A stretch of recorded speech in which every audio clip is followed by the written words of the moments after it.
So hello and welcome to LM tutorials बच्चों। आज हम क्लास 9th का क्वाड्रिलेटरल चैप्टर स्टार्ट करने वाले हैं। ठीक है, जिसके अंदर हम 3 टॉपिक्स करेंगे। पहला तो angle sum property of a quadrilateral, इसमें पढ़ेंगे कि क्वाड्रिलेटरल के सारे एंगल्स का सम कितना होता है। उसके बाद में पढ़ेंगे टाइप्स ऑफ क्वाड्रिलेटरल, कितने टाइप्स के हमारे क्वाड्रिलेटरल होते हैं। उसके बाद में पढ़ेंगे पैरेललोग्राम की प्रॉपर्टीज़। तो यहाँ से स्टार्ट करते हैं कि पहली चीज़ हमें ये समझनी है क्वाड्रिलेटरल होता क्या है। क्वाड्रिलेटरल का मतलब क्या है? क्वाड का मतलब क्या हुआ? देखो, क्वाड का मतलब चार, क्वाड्रिलेटरल मतलब चार साइड वाले कोई भी फिगर जिसके चार साइड हो वो क्या हो गई? क्वाड्रिलेटरल हो गई बच्चे। कोई भी फिगर कैसी भी हो, टेढ़ी मेढ़ी उल्टी सीधी कैसी भी, ये चार साइड हैं इसके, तो ये क्या है? क्वाड्रिलेटरल है।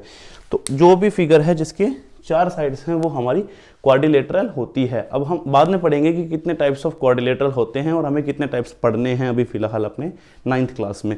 तो स्टार्ट करते हैं angle sum property of a quadrilateral से, कि क्वाड्रिलेटरल में सब एंगल्स का सम कितना होता है, ये पढ़ते हैं सबसे पहले।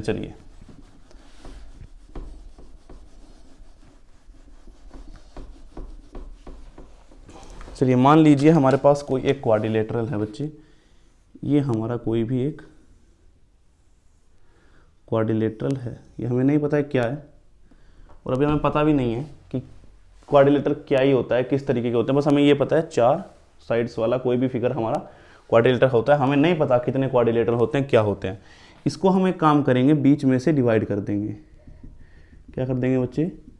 बीच में से डिवाइड कर देंगे। इसको नाम दे दीजिए ए, इसको बी, सी, और ये हो जाएगा हमारा D. A B C D हमारा कोई भी एक क्वाड्रिलेटरल है। अब हमें इसके सारे एंगल्स का सम निकालना है। तो आप सबसे इजी तरीका क्वाड्रिलेटरल्स करने का ये है बच्चे कि आप एंगल्स को नाम दे दीजिए। अगर आप ऐसे पढ़ोगे ना, सी डी बी या फिर ए डी बी, उसमें एक तो टाइम बहुत लगता है, ऊपर से वो कंफ्यूजिंग हो जाता है, थोड़ा सा आपको लिखने में भी काफ़ी कंफ्यूजन होता है। इससे अच्छा ना आप एक काम करो, सबसे इजी तरीका है क्वाड्रिलेटरल करने का, एंगल्स को नाम दे दो। जैसे ए है, इसको 1 दे दिया, इसको 2 दे दिया, इस एंगल को 3 दे दिया, इस वाले एंगल को 4 दे दिया, इसको 5 दे दिया, और इस वाले एंगल को 6 दे दिया। अब कितना आसानी से ये क्वेश्चन हो जाएगा आप देखना, और आपको समझ में भी आएगा। जब आप इसको नाम दे दोगे ना, नेमिंग कर दो, एंगल्स की नेमिंग कर दो। सबसे इजी तरीका यही है क्वाड्रिलेटरल में एंगल्स में क्वेश्चन करने का।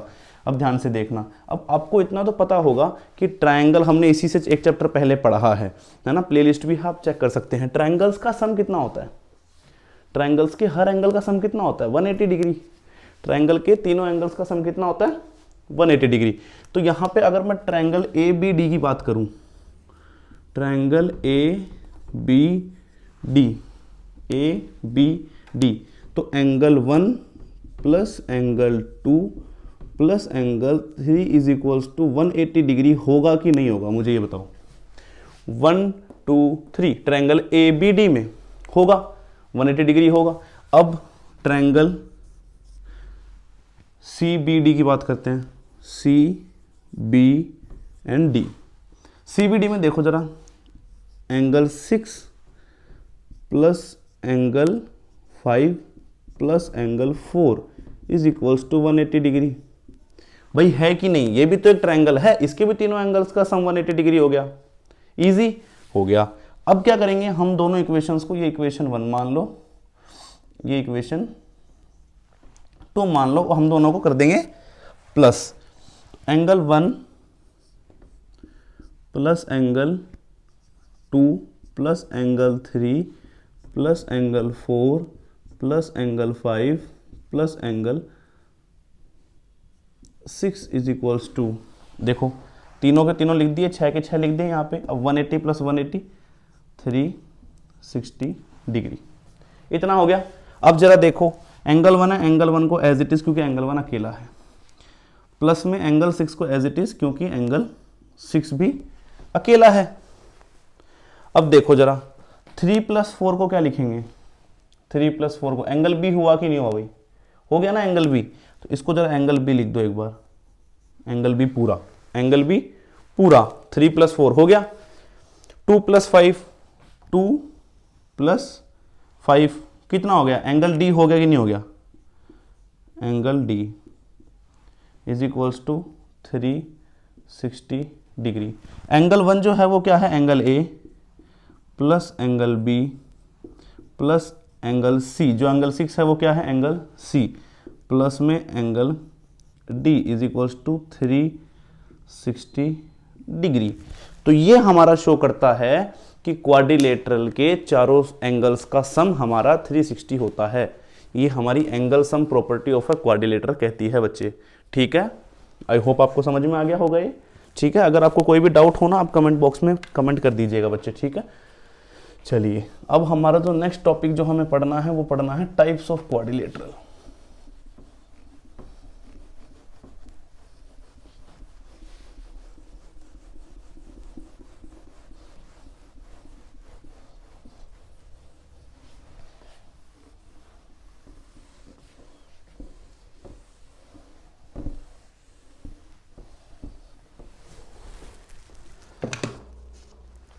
मेनली बेटा हमें 6 टाइप्स ऑफ क्वाड्रिलेटरल पढ़ने हैं, लिख लेते हैं। टाइप्स ऑफ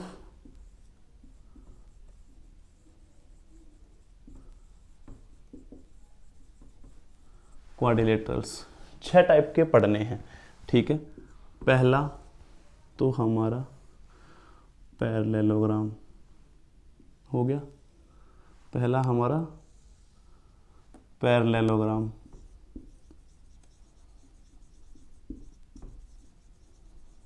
पैरेललोग्राम, दूसरा स्क्वायर। ये तो आई होप हर बच्चे को ही पता होगा कि स्क्वायर क्या होता है।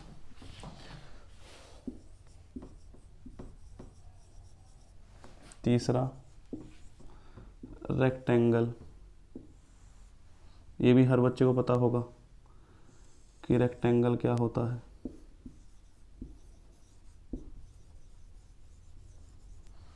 रेक्टेंगल, ठीक है। चौथा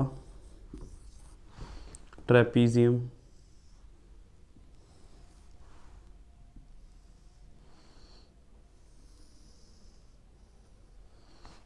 ये क्या हो गया,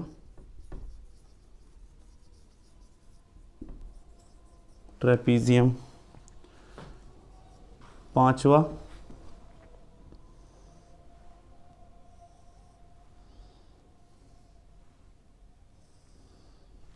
रोम्बस,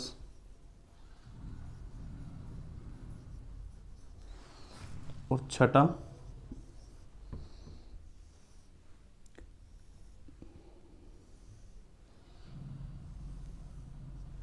काइट, जिस शेप में हमारी पतंग होती है बच्चे।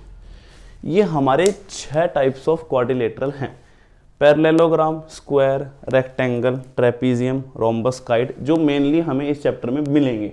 ठीक है, और जिसके अंदर सबसे ज़्यादा मिलेगा वो तो है पैरेललोग्राम। तो इनकी ना थोड़ी थोड़ी प्रॉपर्टी समझ लेते हैं 6 के 6 की। पैरेललोग्राम का बच्चे ये है, देखो पैरेललोग्राम, पैरेललोग्राम की दोनों अपोजिट साइड्स जो हैं वो इक्वल होती हैं। दोनों अपोजिट साइड्स जो हैं वो इक्वल होती हैं और पैरेलल होती हैं। इक्वल भी होती हैं और पैरेलल भी, ये हम अलग से भी पढ़ेंगे। ठीक है, इसके ऑपोजिट एंगल्स भी इक्वल होते हैं, ऑपोजिट एंगल्स भी इसके इक्वल होते हैं बच्चे। ठीक है, और एक और है कि इसका डायगोनल जो है इसको 2 इक्वल ट्रायंगल्स में बांटता है, वो हम आगे प्रूफ भी करेंगे। स्क्वायर, स्क्वायर की सारी साइड्स इक्वल होती हैं और इसके सारे एंगल्स 90 डिग्री होते हैं बच्चे। ठीक है, इसके ऑपोजिट साइड्स इक्वल होती हैं और सारे एंगल्स 90 डिग्री होते हैं। ठीक है, ट्रेपीजियम की ये जो 2 साइड्स हैं ये पैरेलल होती हैं सिर्फ, यही इसका एक इकलौता वो है कि ये और ये जो साइड है इसकी, ये दोनों पैरेलल हैं। रोम्बस की सारी साइड्स इक्वल होती हैं और इसके जो डायगोनल है, इसके जो डायगोनल हैं वो एक दूसरे को परपेंडिकुलरली बाइसेक्ट करते हैं। परपेंडिकुलरली बाइसेक्ट करते हैं, इसका मतलब ये इसके इक्वल होता है और ये वाली साइड इसके इक्वल हो जाएगी। दोनों ट्रायंगल एक दूसरे को बिल्कुल बीच में से काटेंगे और परपेंडिकुलरली काटेंगे, मतलब 90 डिग्री पे काटेंगे। ठीक है, काइट हमारा इसमें ये साइड इसके इक्वल होती है और ये वाली साइड इसके इक्वल होती है। ये हमारे 6 टाइप ऑफ क्वाड्रिलेटरल हैं। जिनके बारे में हमें थोड़ा थोड़ा पढ़ना है आगे। आपको सबसे पहली चीज़ क्या करनी है क्वाड्रिलेटरल में, ये समझ लीजिए, आपको हर एक क्वाड्रिलेटरल की प्रॉपर्टीज़ याद होनी चाहिए, मेनली तो पैरेललोग्राम, जिसकी तो हम अभी अलग से पढ़ेंगे सारी प्रॉपर्टीज़, लेकिन फिर भी आपको इन सब की प्रॉपर्टीज़ भी थोड़ी थोड़ी दिमाग में होनी जरूरी है, ठीक है। तभी आप क्वेश्चन कर पाओगे, क्योंकि क्वेश्चंस में ना आपको सीधा सीधा उसी से ही होगा कि भाई इनकी प्रॉपर्टीज़ क्या है, तभी, क्योंकि अगर आपको याद होगा तो आप सीधा सीधा उस क्वेश्चन के डायग्राम में घुस के आप बता सकते हो कि ये दिक्कत है, या फिर इसमें ये चीज़ निकालनी है तो हम ऐसे निकाल सकते हैं, ये एंगल इसके इक्वल है, ये साइड इसके इक्वल है। वो तभी निकलेगा जब आपको सारी प्रॉपर्टीज़ याद होंगी उसकी, ठीक है बच्चे। तो आपको सारी चीज़, सबसे पहला काम यही करना है कि आपको सारी प्रॉपर्टीज़ याद करनी है, मेनली तो पैरेललोग्राम की तो सारी ही करनी है और दिमाग में बसा लेनी है बिल्कुल, जहाँ पैरेललोग्राम दिख जाए ये सारी चीज़ें यहाँ पे होंगी, ठीक है। चलो अभी हम स्टार्ट करते हैं पैरेललोग्राम से, पैरेललोग्राम्स की प्रॉपर्टीज़ से। चलिए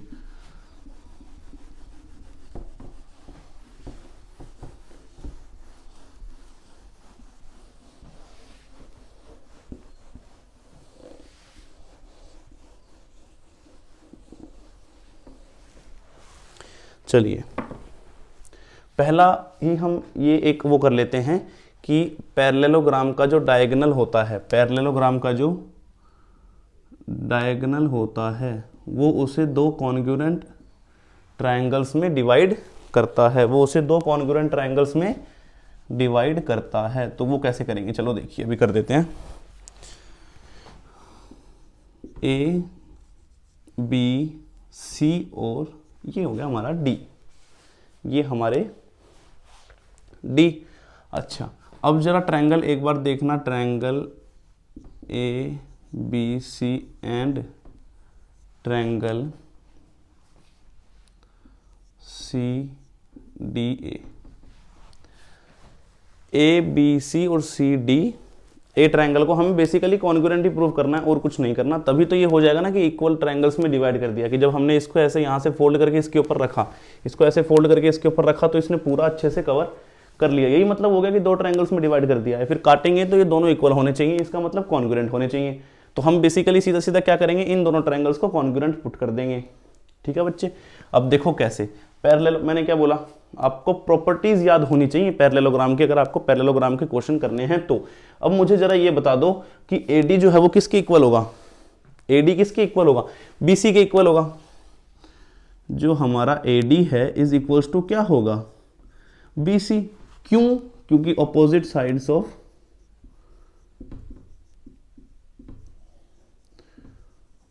पैरेललोग्राम, ये बेटा शॉर्ट फॉर्म है पैरेललोग्राम का, opposite side of parallelogram are equal. आपको एक चीज और याद रखनी है, आपको एक चीज और याद रखनी है कि जब एग्जाम में आप कोई भी क्वाड्रिलेटरल का क्वेश्चन अटेम्प्ट करें तो आप उसके ब्रैकेट में जरूर लिख के आए कि हम यहाँ पे कौन सी प्रॉपर्टी लगा रहे हैं, चाहे वो इक्वल हो, चाहे वो ऑपोजिट एंगल्स इक्वल हो, कुछ भी हो, ठीक है बच्चे। एक तो ये हो गया AD is equals to BC, फिर AB इज इक्वल्स टू क्या होगा, is equals to CD। Same चीज ऑपोजिट साइड ऑफ पैरेललोग्राम और इक्वल, और AC इक्वल्स टू CA। क्यों, कॉमन है। तो बच्चे triangle ABC is congruent to triangle CDA by SSS congruency rule, by SSS congruency rule. Triangles में हमने congruency rule पढ़ लिए थे, अगर आपने नहीं पढ़े हैं ना तो प्लेलिस्ट है हमारे ट्रायंगल्स की, आप उसमें जाके पढ़ लीजिए बच्चे। Triangle ABC is congruent to triangle CDA। अच्छा अब एक और चीज कि सर आपने इसको CDA ही क्यों लिखा, आपने इसको ADC क्यों नहीं लिखा। इसको CDA इसलिए लिखा है क्योंकि आप अगर ध्यान से देखो तो यहाँ पे जो हमारा A जो है वो इस ट्रायंगल में ABC में जो A वाला हमारा पॉइंट है वो C वाले पॉइंट के कॉन्ग्रुएंट है, वो C वाले पॉइंट के कॉन्ग्रुएंट है, ना कि वो A वाले पॉइंट के ही कॉन्ग्रुएंट है। वो कैसे है वो भी मैं आपको समझा देता हूँ। अच्छा मुझे ये बताओ, आपको ये भी पता है पैरेललोग्राम्स की दोनों अपोजिट साइड पैरेलल होती हैं, अपोजिट साइड्स क्या होती हैं, पैरेलल होती हैं। तो मुझे एक बात बताओ जरा, ये वाला एंगल जो है वो इस एंगल के इक्वल नहीं होगा, alternate interior angle, alternate interior line से एंगल से पढ़ा आपने। और ये वाला जो एंगल होगा वो इस वाले एंगल के इक्वल नहीं होगा। क्यों? अब फिर से अल्टरनेट इंटीरियर एंगल है कि नहीं? तो आप ध्यान से देखो तो ये ऑपोजिट चल रहे हैं कि नहीं चल रहे? जो इस साइड का ए है वो इस साइड के सी के इक्वल है, और जो इस साइड का सी है वो इस साइड के ए के इक्वल है। तो जहां पे ए लिखना था वहां पे हमने सी लिखा है, क्योंकि ए जो है वो सी वाले पार्ट के कॉन्ग्रुएंट है, और ये जो सी है वो ए वाले पार्ट के कॉन्ग्रुएंट है, और बी जो है वो डी के वाले पार्ट के कॉन्ग्रुएंट है। इसीलिए, और ये नोमेनक्लेचर जो है वो बहुत जरूरी है, ये बहुत ही जरूरी है आपके 9th क्लास में भी और 10th क्लास में भी जब आप आगे जाओगे तो ये वजह नोमेनक्लेचर वाली चीज़ है, ये बहुत ज़रूरी है, आपके नंबर कट सकते हैं इससे फाइनल एग्जाम में, तो इस चीज़ पे बहुत ध्यान देना। ये हमने क्या कर दिया, दोनों कॉन्ग्रुएंट्स के पार्ट्स प्रूफ कर दिए कि भाई ट्रायंगल्स जो इसके दोनों होते हैं वो कॉन्ग्रुएंट होते हैं, जो भी इसका डायगोनल बीच से काटता है। अब इसकी कुछ और प्रॉपर्टीज़ हैं वो भी देख लेते हैं, आइए साथ साथ इसकी प्रॉपर्टीज समझ लेते हैं। अब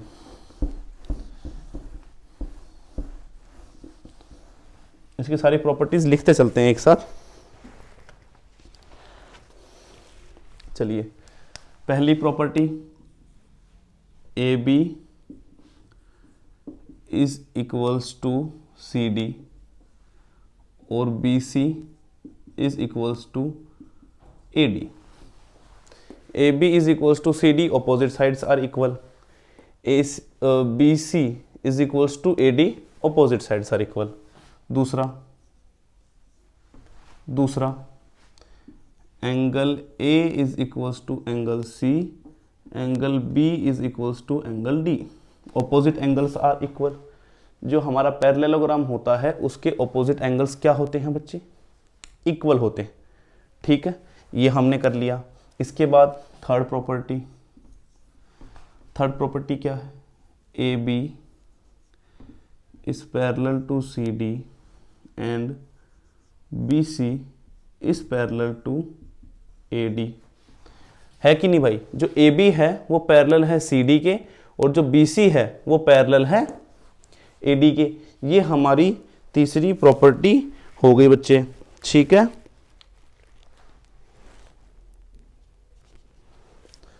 ठीक है, ये हमारी तीसरी प्रॉपर्टी हो गई। ठीक है, हो गई। हाँ, चलो फोर्थ, इसके जो डायगोनल्स हैं, इस पॉइंट को जहां पे ये बाइसेक्ट कर रहे हैं इसको मान लो बच्चे। बाइसेक्ट का मतलब पता है ना? बाइसेक्ट मतलब क्या करना? काटना, है ना? और इक्वली बाइसेक्ट मतलब बीच में से काट देना। तो बाइसेक्ट ईच अदर इसका मतलब इक्वल पार्ट्स में काट देना। तो अब ये ध्यान से देखो, यहां पे क्या होगा, जो ओ बी है is equals to O D होगा, और ओ ए जो है is equals to O C होगा। O B equals to O D और O A equals to O सी। ध्यान से देखो, O B equals to O D और O A equals to O सी, दोनों जो अपने इनके डायगोनल्स हैं वो एक दूसरे को बाइसेक्ट करते हैं।